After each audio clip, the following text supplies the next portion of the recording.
Welcome back. Well, I did ask him about collation because that's key. Yes. At that point, you know, they always talk about the fact that when the results are being collated, if a certain candidate is leading, the next thing they hold on, they drive some of the party agents away, and overnight results are collated, and it's announced the day after.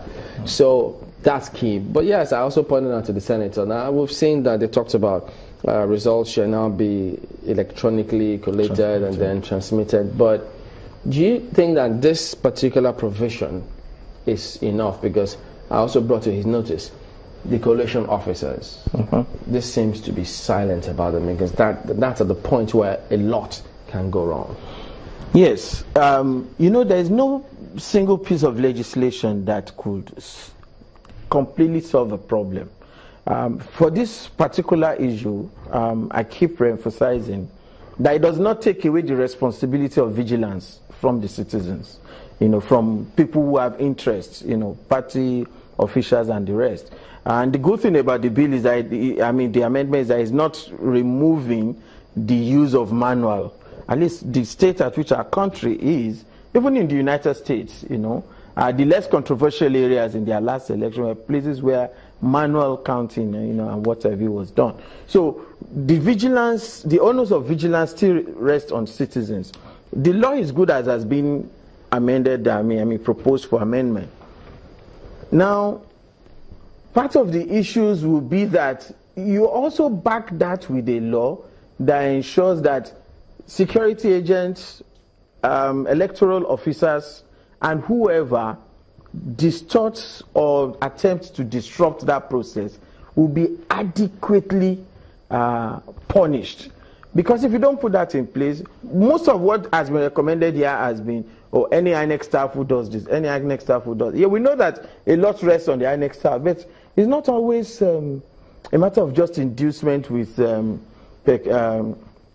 pecuniary benefit. It's sometimes at the threat of life. So we need to look at that whole process of making sure that people are guaranteed to be punished if they disrupt that process, if they influence it negatively. If you don't make that be part of what we do, then there's no real incentive not to do it. They are going to try anyway, no matter how good your law is. I mean, the United States is shouting that somebody interfered in our elections. So you would expect that people would try, but our laws, our processes should be sufficient to make sure that those who try and get caught will teach others never to do the same. Let's look at the steps that have been taken in this regard to try to make the elections more credible and more acceptable by everyone. And the senators did look into how best to transmit these figures.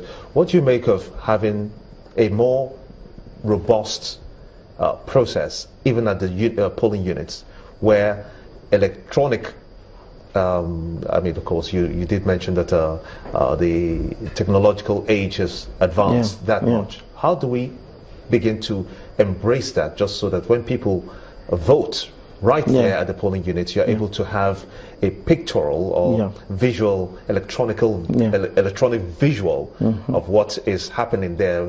It shouldn't take more than a TV screen, for instance. Of course, this is where we should be going.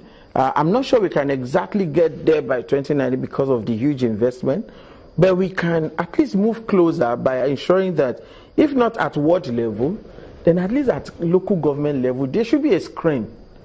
You know, a screen, and it doesn't have to be hidden anywhere. Public. As those results are being posted, the people are seeing them real time.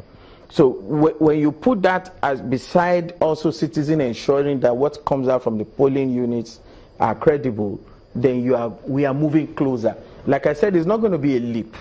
It's going to be a journey, because, and I keep emphasizing that it's not just to make the laws. When it's time to allocate the resources for these things to be done, the senators and the House of Rep members have to be generous enough. They have to be pragmatic enough. And also not just to allocate the resources, They also perform the oversight function to ensure that resources are used for what they intend to be used for. But I agree with you that we need the technology is not fantastic. You know, a screen, you know, that could be placed there. Even if you don't have a screen, if you have, if you don't have a TV screen, if you have a white screen with a projector, just having internet access, it's enough. Just. And people can, yes, well, internet access is not so just in Nigeria, unfortunately, in spite of, you know, the possibilities. But then we could work at it. You know, I'm just looking at that recommendation of yours, and I'm thinking, look, INEC has challenged with logistics. Yes. From one point to the other. Yes. So this one is going to be a big leap. Well, I should say we will not get there in just a day. Yes, it will be just once. Now, with these recommendations, because, I mean, we need to get to a point wherein, you know, there are lots of, we usually say there are lots of good people out there who should get into politics and make their impact. Now, looking at this so far, do you think anyone would say, okay, well, I might as well go ahead and try as long as I don't have to be subservient to any political godfather or don't have to pay so much for it. All of these are stipulated. Is this enough to encourage anyone to make that step?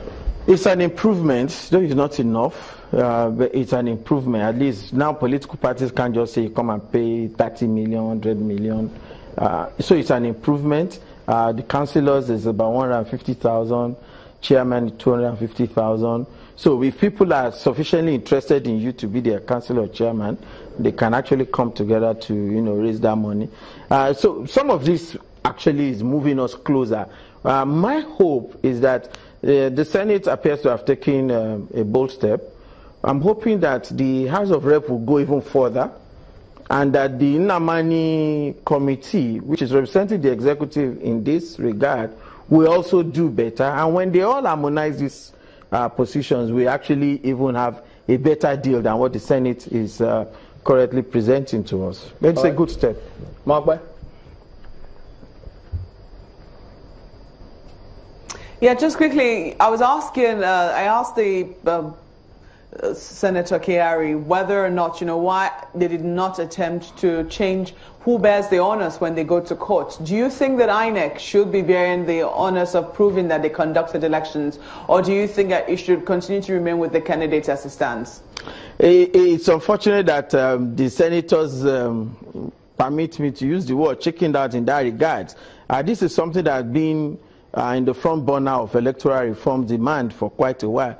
It's so unfair for somebody who has suffered rigging, who has suffered cheating, for you to say that the owners, and you know when they say, yes, in some of their recommendations, they did try to ease that responsibility by saying that, okay, you will have the right to inspect electoral materials, and if anybody hinders that, they get punished.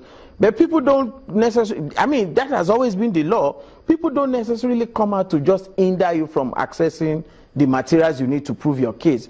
They'll put some stumbling blocks. So this person is not here, that person is not there. And when you look at the cost of it, it is INEC that has conducted the election that should come out to say, okay, we conducted a good election and these are the things we did. So when they bring out their evidence, body of evidence, the person who feels so aggrieved can look at areas where they did not comply, you know, sufficiently, and only deal with those areas.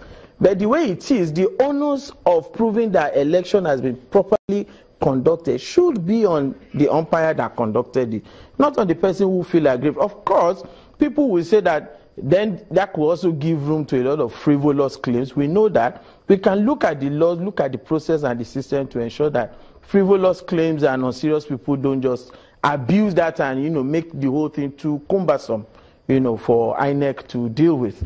But I agree with you that the onus should not be on the person who feels aggrieved.